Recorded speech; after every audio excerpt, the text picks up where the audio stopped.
नमस्कार, सुवर्ण सोईंग चॅनलवर आपलं स्वागत आहे। आजच्या व्हिडिओमध्ये मी 35 इंच पूर्ण छाती आणि 13 इंच उंची असलेल्या ब्लाउजचं पेपर कटिंग दाखवणार आहे। ब्लाउजची इतर मापं स्क्रीनवर दिली आहेत। आपण पेपर कटिंग फक्त पुढच्या भागाचं करणार आहोत। मागचा भाग मी नेहमीच डायरेक्ट कपड्यावर टाकत असते। इकडे ही ब्लाउज पीसची घडीची बाजू आहे। कपड्याची काठावर काठ ठेवून उभी घडी घातली आहे। आधी मागच्या भागाचं माप टाकायचं, ते मी घडीच्या बाजूला टाकणार आहे। ब्लाउजची उंची 13 इंच आहे। खाली आणि वरती अर्धा इंच शिवण्यात जाईल, म्हणून 1 इंच मिळवून 14 इंचावर उंचीचं माप टाकलं। मागचा गळा खोल असेल तर शोल्डरचं माप पूर्ण छातीनुसार बदलतं। इथे दिलेल्या चार्टनुसार आपण शोल्डर आणि मुंड्याची मापं टाकणार आहोत। इथे पूर्ण छाती 35 आहे, म्हणून शोल्डर 5 इंच घ्यायचं।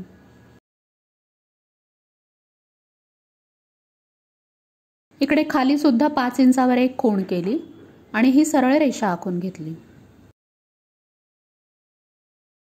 चार्ट प्रमाणे मुंडा खोली सुद्धा 5 इंचच घ्यायची आहे। त्याप्रमाणे इथे 5 इंचावर खूण केली आणि या बाजूला सुद्धा 5 इंचावर एक खूण करून ही सरळ रेषा आखली। छातीचं काखेलगतचं म्हणजे अप्पर चेस्टचं माप आहे 33 इंच। त्याचा चौथा भाग येतो 8.25 इंच। तर या रेषेवर मी 8.25 इंच टाकलं आणि त्याच्या पुढे 1.5 इंच मार्जिन। कंबर 29 इंच आहे। 29चा चौथा भाग होतो 7.25 इंच। त्यात टक्ससाठी 1 इंच मिळवून कमरेची खूण केली आणि त्याच्या पुढे 1.5 इंच मार्जिन घेतलं।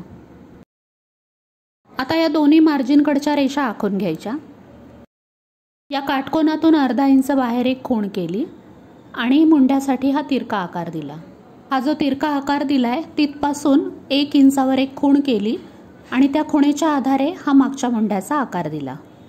यानंतर आपण मुंडाघेर मोजून बघूया। वरती हे अर्धा इंच शोल्डर शिवण्यात जाईल। मुंडाघेर 15 इंच आहे, त्याच्या अर्ध 7.5 इंच इतका मुंडाघेर आपल्याला मागच्या भागासाठी पाहिजे। तर इथे बरोबर 7.5 इंच आलंय।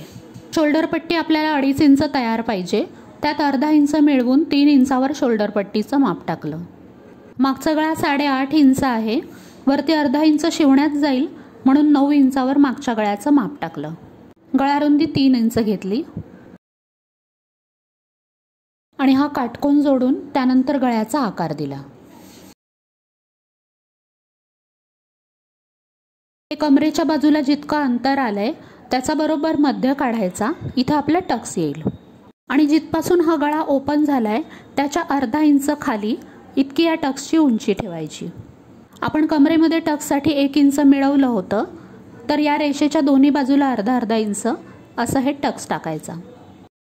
आता हा टक्स जेव्हा आपण शिवतो त्यानंतर हा मार्जिनकडचा भाग थोडा खाली जातो, तो सरळ राहावा म्हणून मी या बाजूला 1.25 इंच वर घेतलंय आणि टक्सपासून ते या पॉईंटपर्यंत एक तिरकी रेषा आखून घेतली।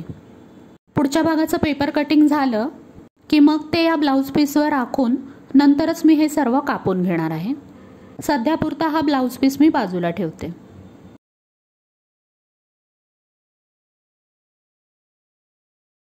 या पेपरवर मी पुढच्या भागाचं पेपर कटिंग करणार आहे।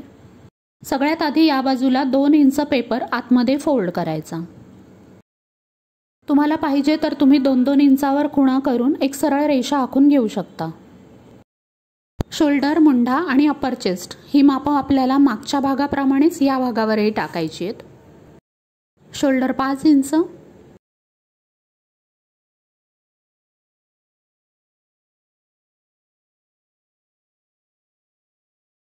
मुंडा सुद्धा 5 इंच घ्यायचा।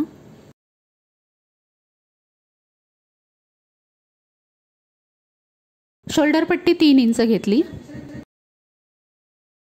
पुढचा गळा 6 इंच आहे, अर्धा इंच मिळवून 6.5 इंचावर घेतला। पुढची गळारुंदी 2.5 इंच घेतली आणि पुढच्या गळ्याचा आकार दिला।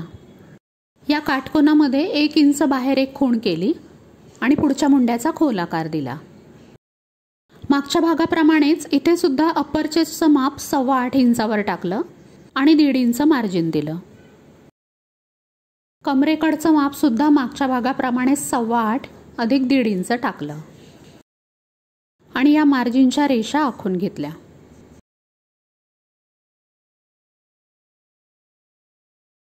शोल्डर खाली उतरू नयेत म्हणून या बाजूला पाव इंच खाली या आणि हे असं तिरकं जोडून घ्या।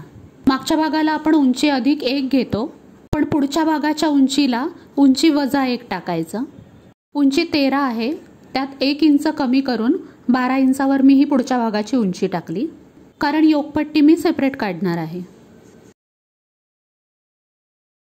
यानंतर टक्स पॉइंटचं माप टाकायचं। पूर्ण छाती 35 इंच आहे, त्याचा चौथा भाग येतो 9.25 इंच, त्यात 1 इंच मिळवून 9.10 इंचावर मी ही टक्सची रेषा आखून घेतली।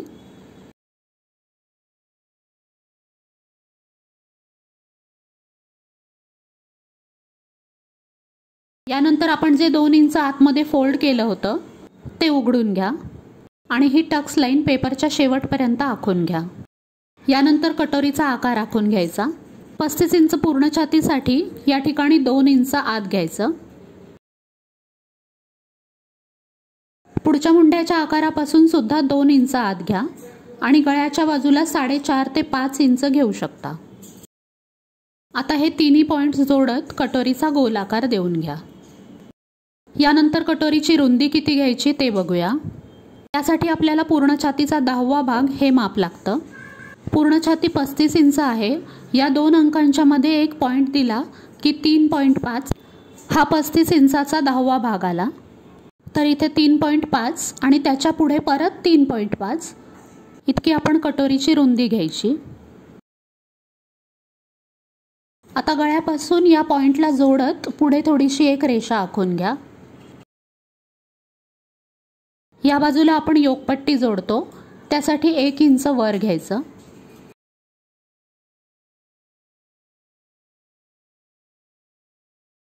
हा मधला पॉइंट खालच्या रेषेला जोडून घ्या आणि त्याच्या खाली 1 इंच वाढवा। यानंतर कटोरीच्या तळाचा होडीसारखा गोल आकार देऊन घ्या।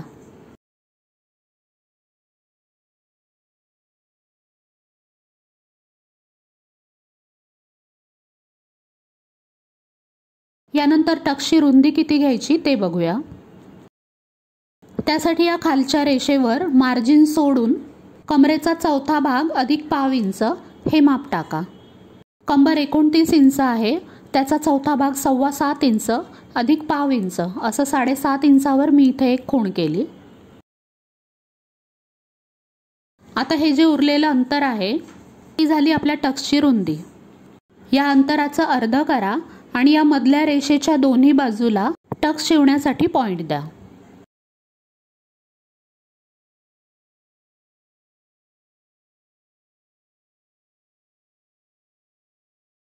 आता इथे टक्सचा त्रिकोण आखून घेऊया।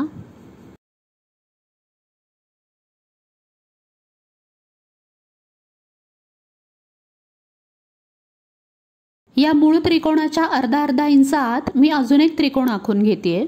कापताना आपण या आतल्या त्रिकोणावर कापायचं, म्हणजे शिवल्यानंतर बरोबर जितका आखलाय तितकाच टक्स शिवून होईल। पुढच्या भागाची आकृती काढून झाली आहे, आता मी हे कापून घेणार आहे। मागच्या भागाला आपण मार्जिनच्या बाजूला 1/2 इंच वर घेतलं होतं, तसंच समोर सुद्धा मार्जिनच्या बाजूला 1/2 इंच वर घ्यायचं आणि ही तिरकी रेषा जोडून घ्यायची। व्हिडिओ आवडला तर व्हिडिओला न विसरता लाईक करा, शिवणकामाची आवड असणाऱ्या मैत्रिणींसोबत शेअर करा आणि अशाच नवनवीन व्हिडिओजसाठी चॅनलला सबस्क्राईब करा। सबस्क्राईब केल्यानंतर बेल बटन दाबा आणि समोर येणाऱ्या ऑल या ऑप्शनवर क्लिक करा, म्हणजे मी जेव्हा जेव्हा नवीन व्हिडिओज अपलोड करीन तेव्हा तेव्हा तुम्हाला त्याचं नोटिफिकेशन येईल। आता हे पुढचे दोन्ही भाग आपण कपड्यावर टाकूया। हा मागचा भाग आपण आधीच आखून घेतला होता। या कटोरीच्या बाजूच्या भागाला फक्त कटोरी जोडतो त्या बाजूला अर्धा इंच मार्जिन दिले। कटोरी तिरक्या कपड्यात टाकली आहे। कटोरीला हुकलूप पट्टी जोडतो त्या बाजूला अर्धा इंच मार्जिन सोडले आणि या बाजूला सुद्धा अर्धा इंच मार्जिन सोडले। इकडच्या बाजूला उभ्या कपड्यात मी योकपट्टीचं माप टाकणार आहे। कपड्याचे काठ सोडून आत मी अर्धा इंचावर एक रेषा आखली आहे। इकडे 3.5 इंचावर एक खूण केली। योकपट्टीची रुंदी टाकताना कमरेचा चौथा भाग अधिक 2 इंच टाकायची। कंबर 29 इंच आहे, त्याचा चौथा भाग 7.25 अधिक 2 9.25 इंच इतकी मी योकपट्टीची रुंदी घेतली आहे। या बाजूला 2.5 इंच घेतलं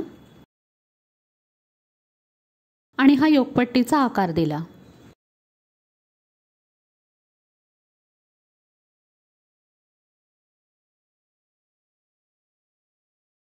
साडेतीन इंचाच्या बाजूला इकडे पाव इंच आत या आणि हे असं तिरकं जोडून घ्या, यामुळे कमरेकडे फिटिंग चांगलं येतं। आता ही सगळी मापं मी जशी आखून घेतली आहेत तशीच कापणार आहे आणि हा जो उरलेला कपडा आहे तिकडे बाहीचं माप टाकायचं।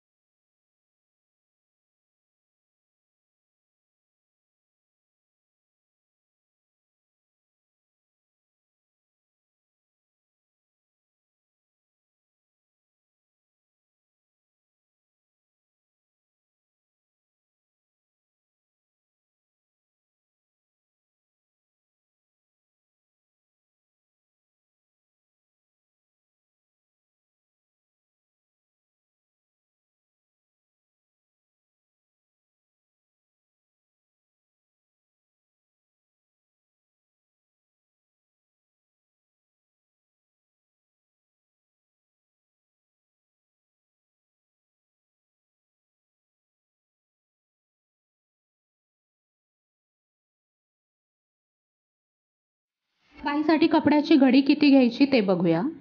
बाहीचा काखेलगतचा दंडघेर म्हणजे बायसेप राऊंड आहे 11.5 इंच, त्याचा अर्ध होतं 5.25 इंच, तर 5.25 अधिक 1.5 7.25 इंच इतकी बाहीसाठी घडी घेतली।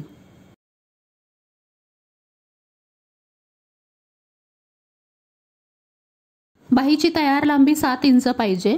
अस्तरचा ब्लाउज आहे त्यामुळे त्यात 1 इंच मिळवून 8 इंचावर बाहीची लांबी टाकली।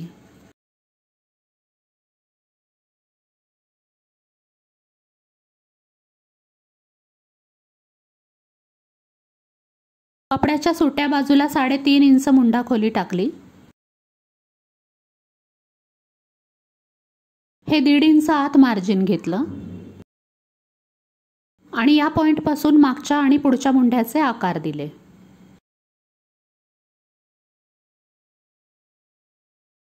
वरचा दंडघेर तर आपण आधी मोजलाच आहे। बाही जिथे संपते तिथला दंडघेर आहे 10.5 इंच, त्याचा अर्ध होतं 5.25 इंच अधिक 1.5 इंच हे माप इकडे टाकलं। आता ही बाही कापून घेऊया।